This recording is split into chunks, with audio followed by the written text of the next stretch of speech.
Stay out of the cities this weekend. Some of you guys are good people. Seriously, we were already going to have a really rough weekend of riots, given all this stuff that's gone on this week with, what was his name already? Feels like so long ago. Daunte Wright, with that whole shooting and controversy that, I changed positions on as the facts started to come out. First, I was pretty unsympathetic towards the police because I thought that he was, or at least what I had read in the news reports, was that he was wanted for carrying a gun without a license, which to me is a fake crime. So I thought he was killed by gun control. Turns out he was actually, wanted for armed robbery. So, if he tries to resist arrest and he's already, skipped bail, shooting him is, not shooting to kill. Obviously it's different than, murdering him. They only shot him once, trying to subdue him because he was driving away. That I find that understandable. So I don't agree with the outrage over that.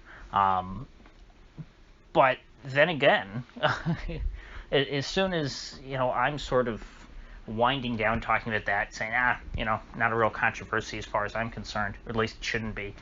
Then the city of Chicago just comes and and dumps more gas on the fire just to make sure that, whatever these new facts that came out about Daunte Wright wouldn't deter people from rioting, because they gave them a whole new reason to riot.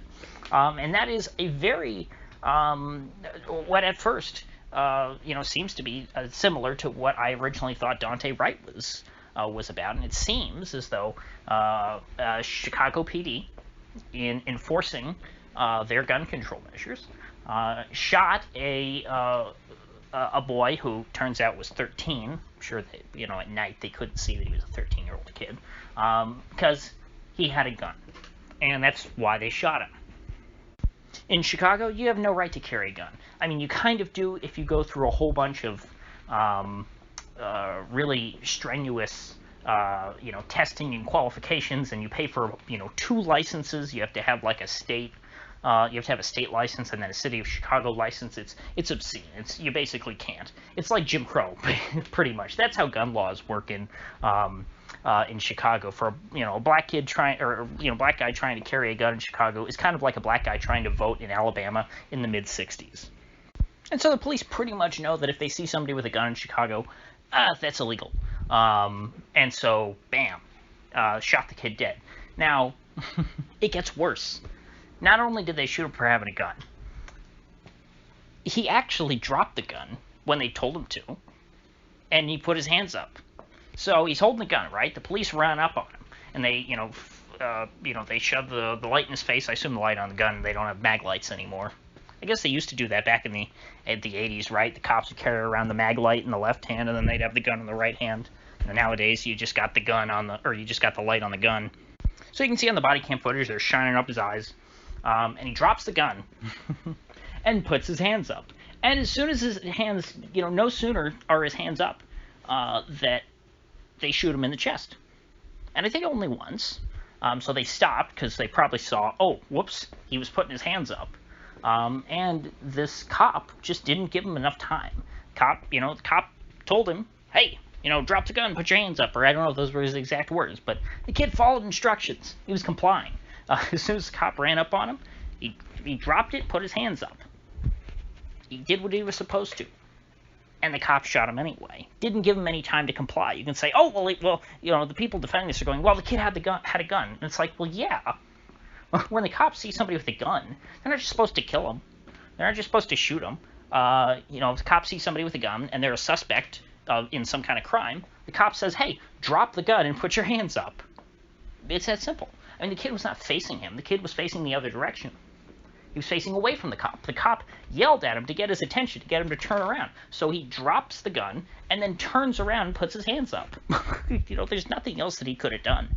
He did in that situation. Now, people are talking about, they want to bring up all this other context about who the kid was, what his life was like, that he's a gangbanger. Yeah, he's a 13-year-old kid in Chicago. I'm sure he was involved with gangs. Based on it, there's a lot of kids involved in gangs in Chicago. It's kind of like living in Chicago, growing up there. It's probably a lot like going through prison, and it's that your life might be a lot easier if you join a gang because they will protect you. If you're not in a gang, well, then you're just an outsider. You have nobody who stands up for you, and you become a victim. And so if the point of the people defending this officer is that, cops should just shoot anyone who has ever been involved with gangs in Chicago, well, then you're going to have to kill a lot of kids in Chicago. But again, leaving that aside, obviously that's not the legal standard. That's not a legal justification for shooting someone. You take each shooting on a case-by-case basis, and you examine the facts of the case, not whatever the past of the person was. When the guy's running up on the kid, they don't know who he is. I mean, again, if they knew that this was a 13-year-old kid, I'm sure that the cop would have been a little more gentle and a little more patient. Of course, he had zero patience with the kid. As you can see, if you watch the body cam, although I don't recommend it. I kind of wish I didn't. I only watched it once and not all the way through. Like, as soon as I heard the gunshot, I turned it off, because that was enough I saw up to that point. I don't need to see the kid dying on the ground. That's, I'm not interested in that. Now, I don't know enough about the context as to why they were chasing this kid. Tim Pool, interestingly enough, earlier today, I think made a good case, which I'm glad he made this case to his viewers since he has such a big audience, about why, this kid being a minor as far as the gun thing is concerned shouldn't matter in the context of the Second Amendment, because when the Second Amendment was passed, one, there's nothing in the Bill of Rights that gives an exception for children, that children don't have rights under the Bill of Rights. And of course, in the past, minors, for much of American history, it was understood that, you had young kids under 18 or under 21 carrying guns. This is so that in and of itself is, of course, not an excuse to shoot the kid.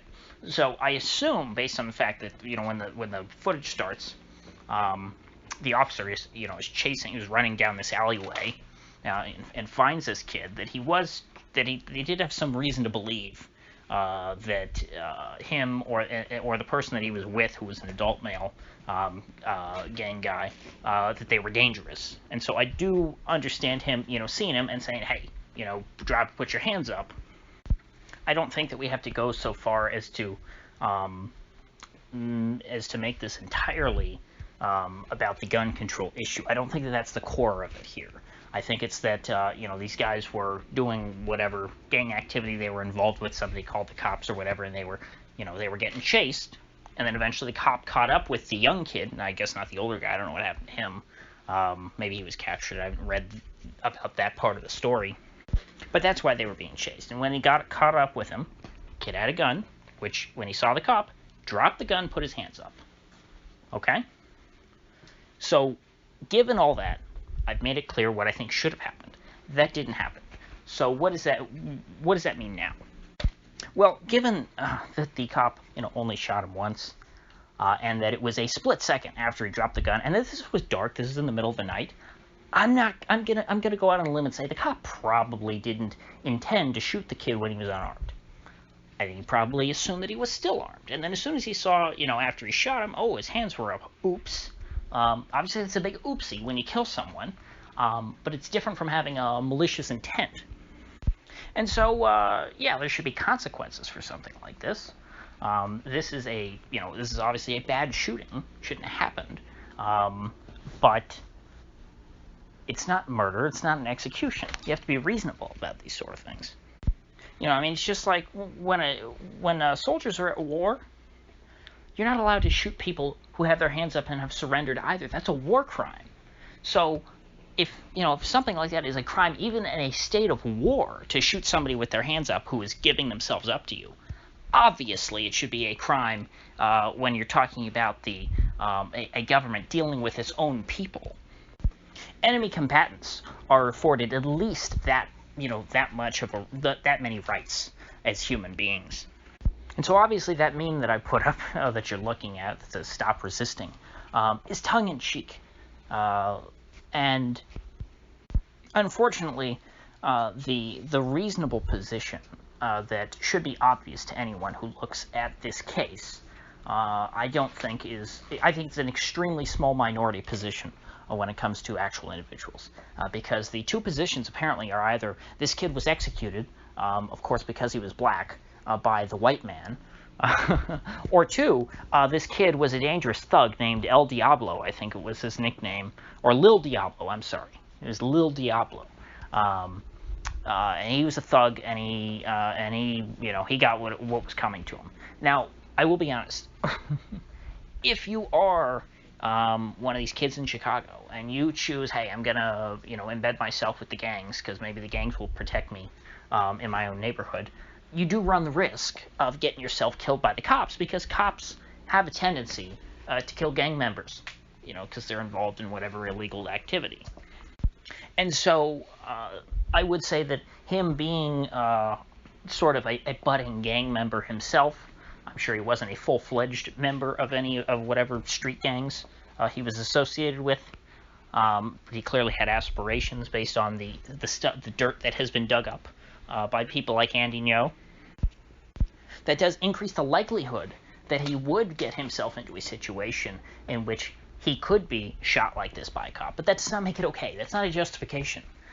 That is perhaps an explanation of how the situation got to that point, but it is not a justification for the end result. So, unfortunately, now the side of the country that believes that this boy was executed purely because of his skin color is going to riot and tear apart, Chicago, which, I mean, is a pretty bad place to begin with. So, I mean, I don't know how much value is really lost there. And lots of other cities. I'm sure this will intensify the activities in Minneapolis, although maybe it'll draw some interest away from Minneapolis. Maybe some people will go to Chicago, because what happens with these riots is people who are riot enthusiasts kind of want to drive into the city wherever the riots are going to break out, so that they can take part too, because it's kind of fun. It's a happening, as some people might say. So we'll have to see how things go. I'll probably do an update on whatever riots happen tonight, tomorrow, although I might wait till Sunday, because we might, maybe I'll want to wait for 2 days of it, Friday and Saturday, but we'll see. So, I like to get my thoughts down for the record on these things, for posterity, just so that I make clear that I'm not a part of the madness on either side of these issues.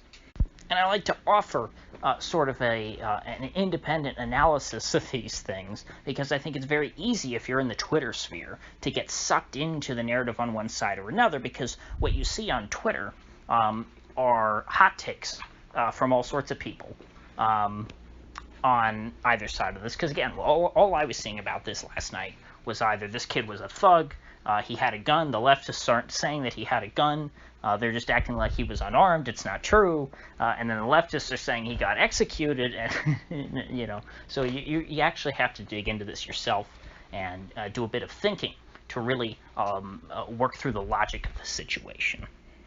So, I'm going to end it there.